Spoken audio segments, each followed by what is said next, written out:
Born-Haber cycle पढ़ेंगे।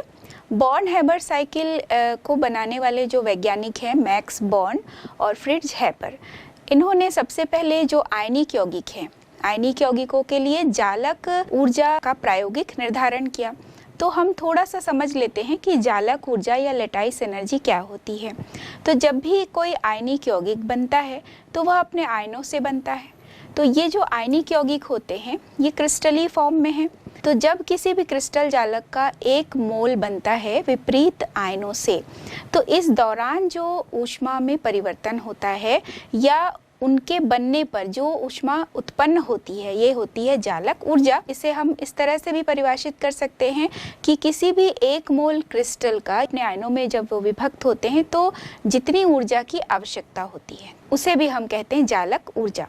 तो जालक ऊर्जा को 2 प्रकार से परिभाषित कर सकते हैं, एक कि विपरीत आयनों से क्रिस्टल जालक का बनना और दूसरा किसी भी क्रिस्टल जालक का उनके विपरीत आयनों में विभक्त होना।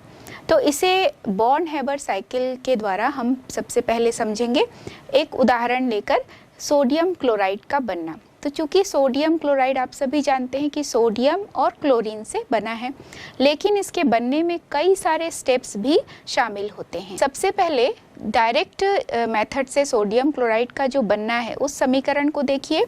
सोडियम सॉलिड स्टेट में है plus chlorine half chlorine form में, तो ये बनता है यहाँ पर NaCl सॉलिड स्टेट में।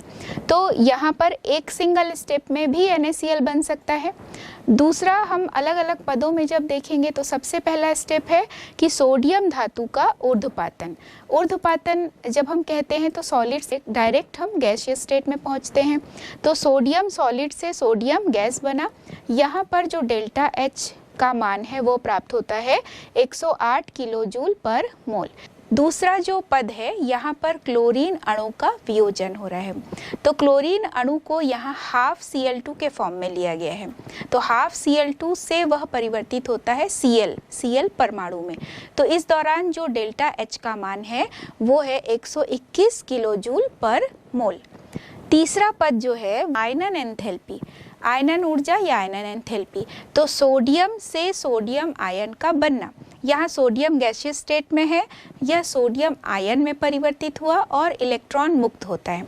तो चूंकि सोडियम से एक इलेक्ट्रॉन को निकाला गया है, तो सोडियम से इलेक्ट्रॉन निकालने के लिए जितनी ऊर्जा की आवश्यकता होती है वो होती है आयनन एंथैल्पी, आप ये जानते हैं। तो यहाँ पर सोडियम गैसीय स्टेट से सोडियम आयन बना, इस दौरान भी कुछ एंथैल्पी में परिवर्तन हुआ। तो इस एंथैल्पी का मान है 495 किलो जूल पर मोल। चौथा पद यहाँ पर Cl एक इलेक्ट्रॉन ग्रहण करता है और Cl माइनस में परिवर्तित होता है।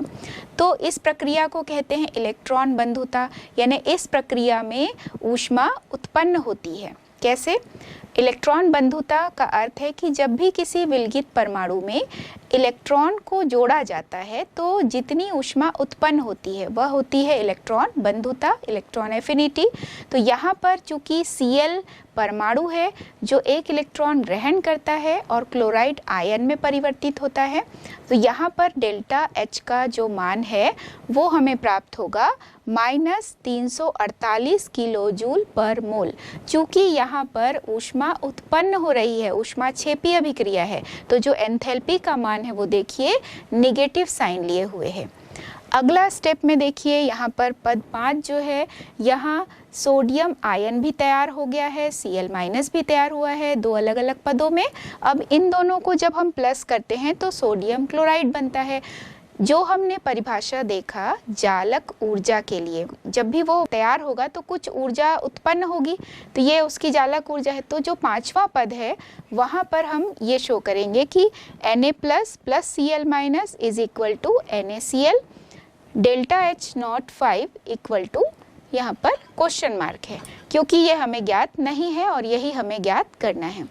तो सबसे पहले हम जो एक स्टेप में होने वाला रिएक्शन देखे थे कि सोडियम और क्लोरीन से सोडियम क्लोराइड का बनना, तो उसमें कितनी एंथैल्पी में परिवर्तन हो रहा है। तो यहाँ पर देखिए एक स्टेप में जो एंथैल्पी परिवर्तन है सोडियम क्लोराइड के बनने में, वह मान है delta H equal to -411 kilo joule per mole. यहाँ पर जब हम सभी पदों को योग करेंगे तो देखिए delta H1 naught plus delta H2 naught plus delta H3 naught plus delta H4 naught plus delta H5 naught equal to minus 411 kilo joule per mole. तो माइनस 411 किलो जूल पर मोल जो है वो एक पद में सोडियम क्लोराइड के बनने पर जो एंथैल्पी परिवर्तन का मान था वो हमने लिखा। अलग अलग पदों में जो एंथैल्पी परिवर्तन का मान हमें प्राप्त हुआ है उसे हम लिखेंगे। सबसे पहले पद में जो एंथैल्पी परिवर्तन का मान है वह है 108 किलो जूल पर मोल प्लस 121 किलो जूल पर मोल plus 495 kilo joule per mole minus 348 kilo joule per मोल और माइनस यहाँ डेल्टा लेटाइस H नॉट जो कि यहाँ जालक ऊर्जा ज्ञात करना है वो मान है equal to minus 411 kilo joule per mole. तो जब यहाँ जालक एंथैल्पी का मान ज्ञात करते हैं तो वह मान प्राप्त होता है 787 किलो जूल पर मोल। तो आपने देखा कि किस प्रकार बॉर्न हेबर साइकिल की सहायता से हम अलग अलग पदों के आधार पर भी सोडियम क्लोराइड के लिए जालक ऊर्जा का निर्धारण कर सकते हैं। तो बॉर्न हेबर साइकिल की सहायता से भी हम हेस के नियम को समझ सकते हैं।